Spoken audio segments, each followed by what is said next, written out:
Vamos ao primeiro tema de hoje. Depois de ser aprovada na Comissão de Constituição e Justiça da Câmara, a PEC que reduz a maioridade penal de 18 para 16 anos segue para análise em uma comissão especial antes de chegar ao plenário da Casa.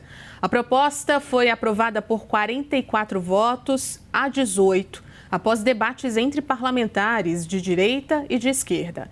A PEC faz com que adolescentes de 16 e 17 anos, acusados de crimes hediondos como homicídio, estupro e latrocínio, passem a responder criminalmente e possam ser condenados à prisão. Hoje, menores estão sujeitos a medidas socioeducativas. Vamos então ao debate. Muito bem-vindos. Boa noite, Cardoso. O combate ao crime passa pela redução da maioridade penal? Olá, Juliana. Olá, Bortoleto. Eu diria a você, Juliana, que evidentemente que não. Eu posso discutir esse tema por diferentes óticas. A primeira delas é jurídica.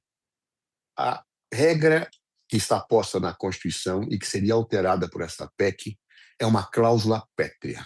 E não pode ser alterada por emenda constitucional. Se o Congresso Nacional vier a fazê-lo, inevitavelmente o Supremo Tribunal Federal, por unanimidade ou por maioria imensa de votos, vai declarar inconstitucional esta PEC. Então começa por aí. Só com uma nova Constituição, que rompa com a de 88, é que nós poderíamos ter uma mudança desse assunto. Posso discutir também do ponto de vista filosófico, dizendo que não é por aí que se consegue efetivamente reduzir criminalidades. O mundo inteiro tem estudos que mostram que a pena restritiva da liberdade deve ser aplicada em condições restritíssimas e não serve para aquele propósito maior do direito penal, dentre outros, que é o da recuperação. Ao contrário, quando eu coloco penas restritivas de liberdades, particularmente a pessoas que estão no início da sua vida, eu destruo essas vidas e os jogo para as delinquências, ou para a prática de atos de delinquência. Terceiro aspecto, posso discutir também do ponto de vista pragmático. Vamos imaginar que eu queira ignorar a filosofia, que eu queira ignorar aqui a cláusula pétrea e até os estudos de natureza neurológica que se fazem, que mostram que o desenvolvimento do córtex central daquelas pessoas que têm uma idade inferior ainda não está totalmente desenvolvido, o que justificaria, por exemplo, em certas situações, até que a pessoa possa dirigir, mas não que possa ser imputada como um adulto em face das emoções e das impulsividades que possui. Há vários estudos nessa natureza, também poderia falar, mas o pragmático é incontornável. Os nossos presídios estão absolutamente abarrotados. São eles que fornecem o material, os insumos necessários para o crime organizado e para as organizações criminosas que nos aterrorizam, embora não sejam terroristas, como quer. São organizações criminosas. Eles causam um terror cotidiano, nos dão medo, nos dão paura. Pois bem, por quê? Porque tudo começa com os nossos presídios, onde eu misturo jovens com velhos, pequenos infratores com grandes infratores, não dou um tratamento devido, são masmorras medievais em que você aprende o crime e não a se recuperar dele. Então, o que eu vou fazer? Hoje, já o tratamento do delinquente adolescente já é horrível. Eu vou piorar. Eu vou colocar ele junto com criminosos ainda mais elaborados na arte do crime. E eu tenho já nessas unidades prisionais de infratores adolescentes, eu já tenho situação de captação de crime organizado. Imagine nos outros presídios que estão abarrotados, em que as celas estão colocadas e afirmadas numa perspectiva que as pessoas têm que revezar para dormir. Então, do ponto de vista pragmático, não importa o jurídico, o filosófico, do pragmático, é um desastre. Eu me lembro de ter, inclusive, quando eu estava votando na Câmara dos Deputados, eu era ministro, eu cheguei a dizer o seguinte: se isto passar, eu não permanecerei como ministro da Justiça, porque o sistema prisional brasileiro ficará incontrolável, mais ainda do que já é. Vai se fazer um desastre. E eu me lembro, depois dessa intervenção que fiz numa audiência pública na Câmara dos Deputados, alguns deputados vinham e falaram assim: você tem toda a razão, mas eu não vou poder seguir a razão, porque senão eu perco meus votos com o meu eleitor. Quer dizer, uma coisa triste, Ou seja, onde a razão, o número, o fato, o estudo, a análise científica mostram que você vai fazer um desastre. E você faz para não ter que enfrentar um senso comum acrítico, que não estudou, que não participou de uma reflexão mais profunda. Eu separo muito bem opinião pública de senso comum. E ousaria dizer que, neste caso, o que existe na sociedade e induz os resultados das pesquisas é senso comum. Isso não é debatido com profundidade em nenhuma das perspectivas que eu falei. E os resultados, Juliana, eu tenho certeza e convicção do que falo, serão desastrosos no sistema penitenciário como o brasileiro. Ou seja, quer se resolver o problema? Não se crie outro. É o mínimo que se pode esperar. Mas a razoabilidade diante do populismo penal que marca os nossos dias, me parece que nem sempre prevalece. É uma tristeza. Bortoleto, o combate ao crime passa pela redução da maioridade? Boa noite, Juliana. Boa noite, José Eduardo. Eu tenho certeza absoluta que sim. Aí eu vou ter que discordar do José Eduardo. Obviamente, são visões de mundo diferentes. Dentro daquilo que é a melhor solução, a gente for esperar o ótimo, a gente nunca tem o bom. A realidade dos fatos é que não é só na segurança pública, mas em qualquer tema que contemple qualquer plano de governo, a gente não tem solução ótima e nem boa.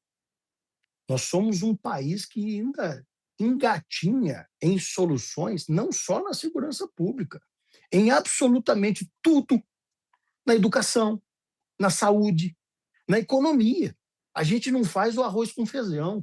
O nosso governo não sabe fazer conta de mais e menos. Apresentamos aí agora um déficit nominal que é de 7,5% do PIB. Nós estamos gastando mais do que na época da pandemia em relação ao PIB, nosso déficit. Olha que absurdo que nós estamos falando. Agora, qual que é a realidade dos fatos? Como não tem solução quase nada no Brasil, nós estamos precisando de problema novo, Zé. Nós estamos precisando ter um pouquinho de movimento diferente do normal. Eu compreendo que é realmente um absurdo a gente ter que encarcerar uma pessoa de 16 anos, acho. Mas sabe por que a gente tem que encarcerar uma pessoa de 16 anos? Porque ela é cooptada por terroristas e por criminosos quando ela tem 10. Ela já está acostumada, ela já é uma veterana com 16 anos no âmbito do crime. Ela já está totalmente calejada. A mãe dessa criança, desse adolescente, já está desesperada. Não há a menor dúvida de que não é uma solução nem de perto agradável encarcerar um brasileiro de 16 e 17 anos. Agora, nós não podemos fechar os olhos para uma realidade que é a do país. A realidade do país é que a criminalidade recruta jovens, porque sabe que eles não serão imputados com o mesmo rigor de um adulto. Então, a partir do momento em que eu tenho uma maioridade penal reduzida para 16 anos, eu posso olhar por outro prisma, onde eu estou salvando os de 16 e 17. O que eu estou fazendo é eles descerem a régua ainda mais para baixo. Para poder continuar, eles vão continuar. O nosso dever como sociedade, como pessoas de bem, é de efetivamente combater o crime, combater o terror. Agora, nós não podemos, simplesmente, porque nós não temos competência para poder administrar os bandidos e vagabundos que nós temos hoje, fechar os olhos de que existem bandidos e vagabundos de 17, de 16 anos, que são pós-graduados no crime, e que nós não vamos fazer nada, que nós vamos continuar tratando eles como uns reféns da sociedade. E eu não estou, quando falo esta frase, dizendo que eles, em alguns momentos, efetivamente, por conta da negligência do Estado em acolhê-los da maneira correta, eles não são reféns, sim, da criminalidade do terror. São. Agora, eu preciso de problema novo. Vamos administrar problemas novos. Porque nós estamos numa condução de processo, como bem lembrou o José Eduardo Cardoso aqui, desde 1988, onde essa regra pétrea ali está colocada, onde não se fala desse assunto com seriedade e, efetivamente, vou de novo, já falei isso uma vez, vou falar pela segunda vez, ano eleitoral não era o melhor ano de fazer isso mesmo, não. Agora, tanta coisa que se discute em ano eleitoral, que às vezes eu dou graças a Deus da gente ter eleições de 2 em 2 anos, porque aí de 2 em 2 anos o Congresso se movimenta. Agora, efetivamente, falando na prática, nós precisamos da redução da maioridade penal. A população brasileira, ela coloca em qualquer uma das 21 pesquisas aqui divulgadas pelos veículos de comunicação como o primeiro item que a incomoda, que a afligi-la, é efetivamente a segurança. Alguma coisa a gente tem que fazer. Agora, não é pelo fato da gente não estar fazendo direito tudo que a gente já devia estar fazendo, que a gente vai deixar de fazer alguma coisa nova para tentar mudar o cenário que estamos. O que hoje nós temos é que as milícias, os criminosos, os terroristas que a gente tem aqui no Brasil, eles recrutam crianças e adolescentes, porque sabem que não são imputados crimes sobre eles da mesma forma que um adulto. E a gente precisa descer essa régua até para proteger os de 16 e 17 que a gente ainda tem fora da criminalidade. Cardoso, a gente tem alguns dados que mostram que a população de adolescentes em privação ou restrição de liberdade, eles representam 1,24% do total do sistema carcerário. O que catapultou essa discussão da maioridade penal na sua visão? Você traz aqui que não é um tema que está sendo discutido atualmente, né? Tem aí uma trajetória dentro do Congresso Nacional. Eleição impacta essa discussão? Claro que impacta, isso chama populismo penal. Eu parto do senso comum, não debato com seriedade os assuntos e ofereço soluções fantasiosas, independentemente das consequências dela. Eu não vou discutir filosofia, não vou discutir direito, mas vou discutir pragmática. Ou seja, eu vou discutir a prática. Eu tive 5 anos no Ministério da Justiça e não consigo uma resposta. Quero que os defensores disso, por favor, me deem a resposta. E o Bortolotto, se ele tiver, me dê agora. Nós temos, acho que, entre 300 a 400 mil vagas a menos no nosso sistema. 30% a 40% de déficit prisional. Mais de 300 mil mandados ou mais que não foram cumpridos. Não temos vagas nos presídios para colocar os mandados que estão dados e não temos vagas para tratar com o mínimo de humanidade as pessoas. Em que presídio vão se colocar esses adolescentes? Por favor, me digam. Aí se dirá, não, vamos construir novos presídios. Ah, vamos? Qual o tempo para a construção de um presídio? 5 anos, em média. 5 anos, em média. Imagine esse déficit exponencial, eu não tendo onde colocar as pessoas, colocando-as como em jaulas, enjaulados como em zoológicos. Ou seja, sabe qual é o custo de um presídio? O custo de um presídio equivale a 1 ano da sua manutenção. De onde os governadores vão cortar dinheiro para custear os presídios que o governo federal pode até ter que fornecer o dinheiro que não tem? De onde vão cortar? Da merenda escolar? Das escolas? De onde vão tirar para fazer essa insanidade do ponto de vista reflexo? Quando, de fato, o ótimo é inimigo do bom. Mas o que é ruim é inimigo, ainda mais, do péssimo. Ou seja, isto é péssimo, isso é um desastre. O sistema prisional brasileiro ficará ingovernável. Quem não diz isso, me dê a resposta. Eu participei de vários debates sobre isso, vários. Nunca ninguém me deu essa resposta. Então, se você tiver, por favor, me diga. Porque eu, pelo menos, eu mudo o meu pragmatismo de discussão e passo a discutir filosofia, direito, etc. Mas eu estou dizendo na prática. Você que acha que tem que reduzir, que por uma questão de coerência, e aquilo que se fala da psicologia é errado, do desenvolvimento do córtex frontal, e não é cláusula pétrea, você me responda na prática. Onde vão enfiar esses garotos? Em que presídios? Me digam quais. Em que vagas? De onde vai se cortar dinheiro para fazer presídios que demorarão 5 anos para serem feitos? E quando forem construídos, o déficit aumentou ainda mais, numa escala espiral hedionda, perversa, desumana. Ou seja, qual é a resposta? Não há. Eu desafio alguém me provar isso na ponta do lápis. Não há. Não existe, sabem por quê? Porque ninguém estudou a sério nem as consequências daquilo que se propõe.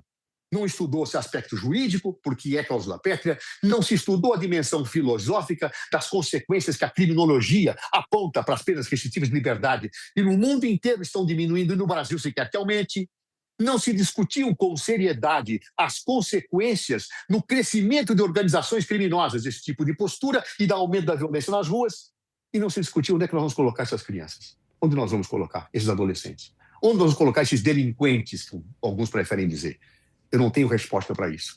E, Bortolotto, se você tiver, me aponte. Pelo menos minha alma ficará um pouco mais sossegada e vou passar a discutir outros assuntos para ser contra a maioridade penal.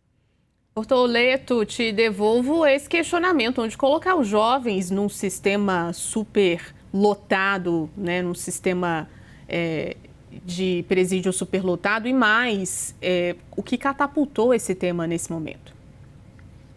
Tudo bem, chegamos a um consenso aqui, então, de que nós temos vários criminosos de 16 e de 17 anos. Portanto, é que nós não estamos tendo vaga para onde colocar eles. Porque se nós temos como preocupação principal a hora que a gente vai descer a maioridade penal é onde que nós vamos colocar, porque com certeza absoluta nós temos. O que nós não podemos manter em circulação aquilo que nós sabemos que não é adequado. Primeiro, respondendo a sua pergunta, depois vou responder do José Eduardo. A sua pergunta, é óbvio que há uma motivação eleitoral. Falei no meu primeiro comentário que não é o momento mais adequado para a gente poder discutir isso, não. Agora, nós não podemos ficar na inércia. Eu não vou dizer aqui que eu não estou achando interessante o debate, que seja discutido. Ué, com tanta maneira assodada, a gente está trabalhando com a escala 6x1 que nós estamos pegando e reduzindo. Vou te dar um lugar, Zé, de onde dá para poder tirar dinheiro. O governo federal gastou 80 milhões de reais só em propaganda prévia sobre uma escala 6x1. Já tem um dinheiro ali não precisava estar gastando isso. É óbvio que você vai falar comigo, Léo, nós não estamos falando de 80 milhões, nós estamos falando de bilhões. PPP são soluções também. Mas vai demorar 5 anos para poder construir. Vai. Como tudo que precisa ser ajustado no Brasil, leva tempo. Eu não tenho a menor dúvida. Mas que nós temos que discutir o tema, porque nós não podemos fantasiar que este assunto não aflige a população brasileira, nós não podemos fazer isso de jeito nenhum. Isso é um fato. Tanto é um fato que, de maneira muito clara, você expõe aqui para mim que há uma preocupação matemática com a quantidade de gente que vai vir e que já não pode ser colocada. Agora, eu te pergunto, efetivamente, nós não já temos um problema posto e colocado, onde muitas das vezes, em um ambiente desumano, que a gente tem quem é de maior idade, hoje já tipificado na nossa Constituição como podendo receber todas as imputações adequadas, acima de 18 anos? Temos. Então, por causa disso, então, nós vamos soltar todo mundo? Por causa disso, então, a gente não prende mais ninguém? Porque a gente está sem condição de tratar o problema, porque somos incompetentes do ponto de vista da segurança pública. Não há 1 ano, não há 2 anos, não há 5, não há 10, não há um governo, há 2, há 3 ou há 30 governos. Nós vamos simplesmente dizer o seguinte, bom, já que a gente não tem que resolver, vamos fazer o seguinte, vamos fazer faroeste, vamos todo mundo andar armado e cada um mata por si? Isso também não é uma solução lógica, mas é uma solução que atende à necessidade de não colocar ninguém na prisão. Nós não vamos colocar mais ninguém na prisão. Por quê? Porque a gente não tem condição. A gente não tem competência para poder construir, a gente não tem competência para manter, a gente não tem capacidade e rigor de lei suficiente, talvez, para poder aplicar de maneira a fazer com que a pessoa não queira ir para lá. Agora, volta ao tema. O que é importante é a gente reduzir a maioridade penal para que a gênese desse problema, que são os adolescentes dentro do crime organizado e do terror, eles efetivamente parem de ser recrutados, porque é sabido por qualquer inteligência de polícia de qualquer estado do Brasil que os criminosos brasileiros, eles recrutam jovens, adolescentes, porque a eles não pode ser imputado crime como em adulto. A partir do momento que isso acontece, eles vão ter uma baixa e a gente vai estar salvando essas crianças, esses adolescentes. Vamos com 30 segundos para a gente encerrar e passar para o próximo assunto. José Eduardo Cardoso. Primeiro, quero deixar claro, eu não defendo que são criminosos que têm que ser tratados igualmente. Eu estou apenas fiz questões para que quem acha isso me responda as perguntas. E, desculpe, você não respondeu. Porque você está dizendo, tá ruim, então vai deixar como está? Ao você defender o que você está defendendo, você está dizendo, tá ruim, vão piorar. É um desastre.